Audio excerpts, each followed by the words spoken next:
क्या है कि मार्केट में एक कंसर्न आई थी वैल्यूएशंस के बारे में, क्योंकि आपने देखा कि अभी हम 90% प्रीमियम पे चल रहे हैं इमर्जिंग मार्केट के कंपैरिजन में। तो ये के पीछे था कि दिसंबर में आपने बहुत जबरदस्त एफआई की वापसी देखी। देखिए, सितंबर में 14,000 करोड़ एफआईएस ने निकाले थे, अक्टूबर में 21,000 करोड़ निकाले थे, और नवंबर में बदला रुझान और 9,000 करोड़ अंदर आए थे। तो पिछले 3 महीने की ये जो स्थिति, और दिसंबर में 66,000 करोड़ अंदर आ गए। क्यों? इसके पीछे दो तीन चीजें। एक, जो नवंबर में आना शुरू हुआ वो इसीलिए कि तेल का दाम में आपको गिरावट दिखा, और एक एक FI, specially short term FI के लिए ये तेल का दाम इंडिया के बारे में एक बहुत इंपॉर्टेंट चीज होता है। सिंपल चीज है, क्योंकि 83% हम तेल को इंपोर्ट करते हैं, और वो शॉर्ट टर्म में जब कॉल लेते हैं उनको ना ही मार्केट की रिटर्न बट करेंसी में क्या होने वाला है, ये एक बात होती है। तो तेल जब बढ़ता है तो ये short term funds generally India से पैसा निकालते हैं, और तेल गिरता है तो अंदर लाते हैं। तो इस बार क्या हुआ कि विंटर के टाइम में से वो बढ़ना लगा था, ऑयल 2-3 महीने पहले, और 95 तक पहुंच गया था। तो तब उन्होंने 2 महीने के लिए पैसा निकाला, क्योंकि उनको लगा कि विंटर में अभी तेल का दाम और भी बढ़ेगा। मगर क्या हुआ कि अमेरिका ने सडनली सैंक्शंस को लिफ्ट कर दिए वेनेजुएला पे, और सेकंड, ईरान भी अभी ज्यादा ऑयल पंप कर रहा है, क्योंकि हमास को वही फाइनेंस कर रहा है।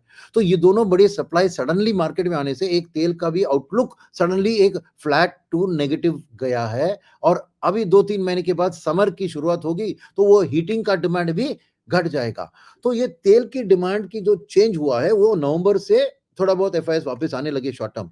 पर दिसंबर 3 में जो स्टेट इलेक्शन का रिजल्ट आया, वो एक बड़ा कॉन्फिडेंस दिलवाया एक लॉन्ग टर्म एफआई के लिए भी, कि पॉलिसी कंटिन्यूटी रहेगी। 10 साल से ये गवर्नमेंट एक इंफ्रास्ट्रक्चर कैपेक्स ड्राइव कर रही है, कंजम्पशन अपना जो फ्रीबीज जो दे रहे हैं उसको कम करा रही है, रिफॉर्म्स बहुत ला रही है, और टैक्स का कटौती किया, पीएलआई की स्कीम लॉन्च किया। तो इंडिया की आगे बढ़ने के लिए वो बहुत से कार्रवाई ले रहे हैं, और डिजिटल में तो बहुत सी को डेवलपमेंट देखा है, जनधन से लेकर यूपीआई से लेकर डायरेक्ट बेनिफिट ट्रांसफर से लेकर।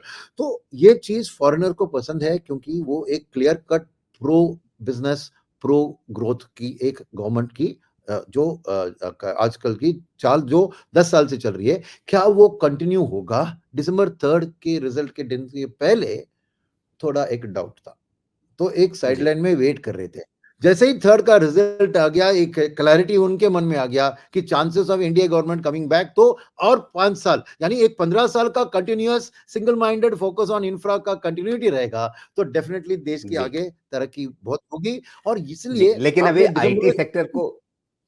नहीं नहीं, आ रहा हूं जी। तो आईटी के बारे में। तो क्या होता है कि जी। इसमें ग्रोथ कैपिटल आ गया, नेचुरली आप चुनेंगे, आप सोचेंगे कि ये इंफ्रा और ये ग्रोथ के सेगमेंट में आएगा। मगर एक बात हमें सबको याद रखना चाहिए कि एक फॉरेनर जब इंडिया में आता है, वो ऑलरेडी रिस्क ले रहा है करेंसी का, इमर्जिंग मार्केट की वॉलिटिलिटी का। तो इंडिया के अंदर वो सेफ्टी चुनता है, ये उसकी हेजिंग स्ट्रेटेजी।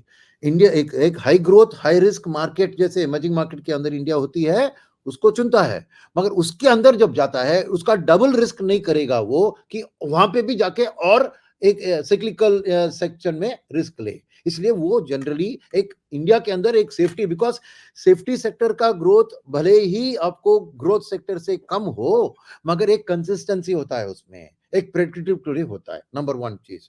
सेकंड चीज जो इसको सपोर्ट देती है राजीव जी, वो ये है कि 90% ऑफ द पैसा पिछले 2 साल में जो इंडिया में आता रहा है, वो पैसिव पैसा है। एक्टिव कभी ऊपर कभी नीचे, तेल के कारण, इसके कारण पैसिव पैसा जो आता है वो इंडेक्स में जो भी स्टॉक है उसको खरीदता है, चाहे क्या है भी उसकी आउटलुक, एज लॉन्ग एज उसका इंडेक्स में हिस्सा बनता है, उसमें एलोकेशन जाएगा। Number 2 point. नंबर 3 पॉइंट, खास आईटी के बारे में आपने पूछा कि क्या है कि उनको जब एक देश इंडिया जैसे देश में आते हैं तो एक होता है कि इतना कितना ट्रस्ट कर सकते हैं ये नंबर को, ये कर को। नेचुरली चाइना के कंपेरिजन में इंडिया का ट्रस्ट लेवल बहुत हाई है, उसमें प्रॉब्लम ही नहीं है। मगर क्या होता है कि आईटी के बारे में उनको, वो बायर कंपनी को अच्छी तरह जानते हैं।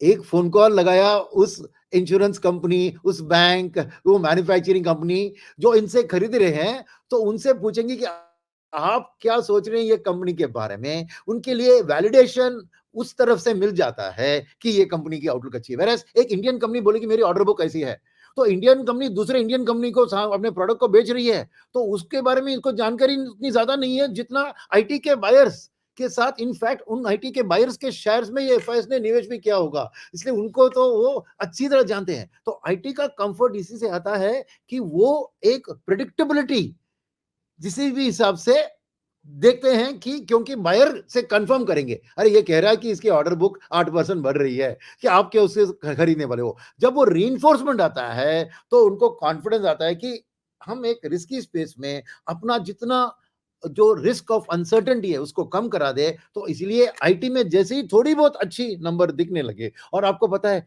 पिछले साल 1.5 साल में आईटी को इतना पैसा नहीं गया है क्योंकि एक वर्ल्ड का स्लो डाउन ये बात है, तो आईटी का एक सिचुएशन अच्छा नहीं था। सेकंड, थोड़ी रुपी भी स्ट्रेंथन हो रही है। आज देखा आपने 1 साल में रुपी का आधा परसेंट ही डिवैल्यूएशन हुआ है, तो थोड़ा बहुत रुपी ने उतना डिवैल्यूएशन नहीं किया तो आईटी के लिए अच्छा नहीं था। तो ये सब चीजें, एक आईटी से थोड़ा कैपिटल निकाला गया था और उसकी वैल्यूएशन गिर रही थी, और अब शायद एक लेवल जो पहुंचा है जो क्लोज टू बॉटम, तो इसमें से आपको डाउन साइड भी नहीं दिखता है आईटी में उनको, क्योंकि ऑलरेडी एक गिरावट हो चुकी है। तो ऐसे मल्टीपल कारण हैं, खाली ये अपना जो रिजल्ट्स में क्या बता रहे, और ये खाली रिजल्ट्स की बात नहीं है राजीव जी, ये गाइडेंस की भी बात है कि फ्यूचर के बारे में ये क्या कह रहे हैं, जिसको वो वैलिडेट भी कर सकते हैं अपने बायर्स के थ्रू। तो ये इसी कारण से मैं कहूँगा कि वो डेस्परेटली वेट कर रहे थे कि एक सेक्टर जिन पे उनका हिस्टोरिकली बहुत अच्छा एक इंटरैक्शन रहा है, एक एक्सपीरियंस रहा है, क्या उधर से एक पॉजिटिव सिग्नल आएगा, तो कोई भी 2 बार नहीं वेट करता है कि उसमें वापस निवेश करने के लिए। ये एक टर्निंग जी, पॉइंट मैं कहूँगा। ओके।